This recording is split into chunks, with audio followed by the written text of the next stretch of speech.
ನಮಸ್ಕಾರ. ಚಿಲಿಪಿಲಿ ಕನ್ನಡ ಚಾನೆಲ್ನ 69ನೇ ವಿಡಿಯೋಗೆ ಸ್ವಾಗತ. ಇಂದಿನ ವಿಡಿಯೋದಲ್ಲಿ ಪ್ರಾಥಮಿಕ ಮತ್ತು ಮಾಧ್ಯಮಿಕ ಶಾಲೆಯ ಮಕ್ಕಳಿಗೆ ವರ್ಣಮಾಲೆಯನ್ನು ಆಕರ್ಷಕ ರೀತಿಯಲ್ಲಿ ಕಲಿಸುವ ಮತ್ತು ಪ್ರೌಢಶಾಲೆಯ ಮಕ್ಕಳಿಗೆ ವರ್ಣಮಾಲೆಯ ಜ್ಞಾನವನ್ನು ಪರೀಕ್ಷಿಸುವ ಒಂದು ವಿಶೇಷ ಚಟುವಟಿಕೆಯನ್ನು ತೋರಿಸಲಾಗಿದೆ. ಮೊದಲ ಚಟುವಟಿಕೆಯಲ್ಲಿ ಮಕ್ಕಳಿಗೆ ಅವರ ಕ್ಲಾಸ್ ವರ್ಕ್ ಪುಸ್ತಕದಲ್ಲಿ ಈ ರೀತಿ ವರ್ಣಮಾಲೆಯ ವಿಭಾಗಗಳನ್ನು ಬರೆಸಿ ಕಲಿಸಬೇಕು.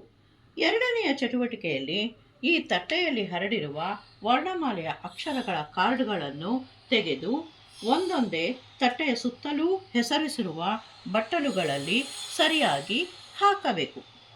ಉದಾಹರಣೆಗೆ ಆ ಈ ಕಾರ್ಡನ್ನು ಹ್ರಸ್ವ ಸ್ವರದ ಬಟ್ಟಲಲ್ಲಿಯೂ, ಅಂ ಈ ಕಾರ್ಡನ್ನು ಯೋಗವಾಹದ ಬಟ್ಟಲಲ್ಲಿಯೂ, ಯ ಅವರ್ಗೀಯ ವ್ಯಂಜನದ ಬಟ್ಟಲಲ್ಲಿಯೂ ಹಾಕಬೇಕು.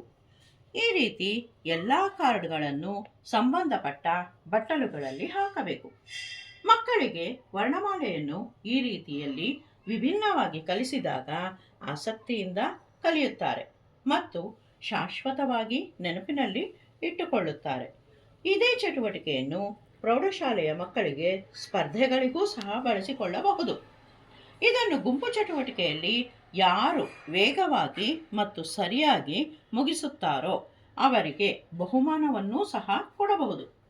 ಈ ಚಟುವಟಿಕೆಯನ್ನು ಮಕ್ಕಳಿಗೆ ಪರೀಕ್ಷೆಯ ಸಮಯದಲ್ಲಿ ಕಲಿಸಲು ಅಥವಾ ಮೌಖಿಕ ಪರೀಕ್ಷೆಗೆ ಬಳಸಿಕೊಳ್ಳಬಹುದು ಹಾಗೂ ಕನ್ನಡ ರಾಜ್ಯೋತ್ಸವ ಸಮಯದಲ್ಲಿ ಸ್ಪರ್ಧೆಗಳಿಗೆ ಬಳಸಿಕೊಳ್ಳಬಹುದು.